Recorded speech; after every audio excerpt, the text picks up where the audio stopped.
Welcome back to the channel, guys, and in today's video it seems as if our boy Eric Martin moved from the 23rd District Court to the 36th District Court, and they broke him almost immediately upon starting the hearing. I guess this is the final settlement conference. He has a jury selection next month, which we'll cover, but it seems as if they broke him, and to try to save face, he's trying to say, oh yeah, I agree with all this, but I'm still not this person. But since you guys are telling me I'm that person anyway, we'll just go with it. Eric Martin's an idiot. Like I said, 23rd to 36th District Court, Judge Washington. Enjoy the video. All right, we're here for a final settlement conference today. And where are we with this matter, please? Your Honor, I believe that we were previously ready to proceed actually directly to jury selection, but I think that it may have been set for final settlement. Mr. Martin had some other matters in some other courts, and I don't know if he missed a date or something in there that had it set. I'm not sure how I got put on for final settlement conference. It was supposed to go directly to jury selection, but we're here. Mr. Martin, you're still requesting a jury trial in this matter, sir? Yep. All right. We already have it scheduled for jury selection on August 9th at 8:30 a.m. 8:30 right now. Something new I'm going to say is I'm going to demand appointment of counsel, even though I know you already had him in standby. I always was refusing them, but since it's being fraudulently assumed I'm the defendant anyways, along with all the other fraudulent presumptions, I'm going to go ahead and take the lawyer. But again, I'm not agreeing to no fraudulent presumptions that may normally attach to that, such as I'm a defendant, I'm a ward of the court, etc., etc. I can go on and on, but you know, under canon law 3228, for example, and etc. But so yeah, I want to make that clear on that. And also there's some pretrial demands to dismiss I made that haven't been ruled on yet. They should, because they're, you know, pretrial. They're matters of law, so they should be ruled on before trial. And Okay, so when he said, I want an attorney, I thought, you know what, he's finally seeing the light, he's going to come join us adults in the real world. But no, he's going to be the sovereign citizen who wants an attorney, but is going to say and do whatever he wants, when he wants, and let his attorney deal with it later. If you recall, he was in this court before for a, I want to say, no driver's license case, and Prosecutor McDuffie kind of laid into him a little bit because he sent in a bunch of paperwork, a guru packet, if you will, of Supreme Court cases. And she had to break it to him that none of them were correct in what he thought they said. And not only that, a bunch of them didn't actually exist, and that he should do better at looking into his own evidence prior to sending it to the court. And I never saw him back in that court again. But yeah, let's see how far this goes. I don't think it's too long of a video, so enjoy the rest. yeah,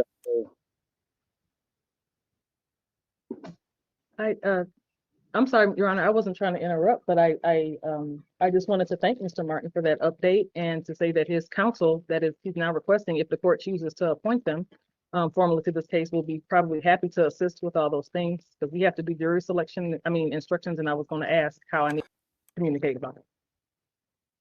Well, with respect to any pretrial matters, this court did make a ruling on the record, and I have a written, I wrote it down in my notes here as to each ruling I made on each of the issues.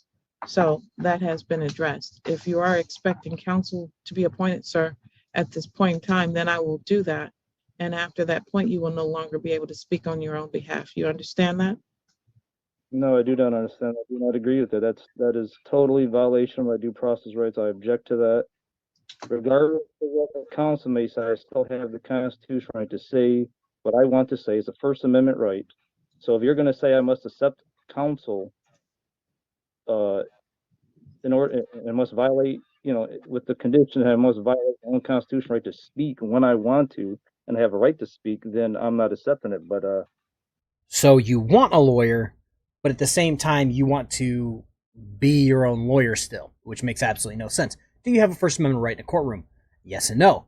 You have the right to attempt to say whatever you want, but it comes with extremely harsh consequences, especially if you fuck up the court process, which Eric Martin has a history of doing.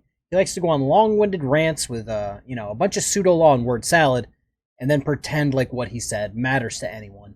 Yeah, that's not allowed. You will be held in contempt, and you'll go right back to your jail cell, which it looks like he's out, but he just came from jail. It seems like he enjoys being in jail and is actively working on going back. That is your choice, sir. So what's it gonna be? Are you gonna tell me, are you still gonna stick with I that or was what? very clear on what I said.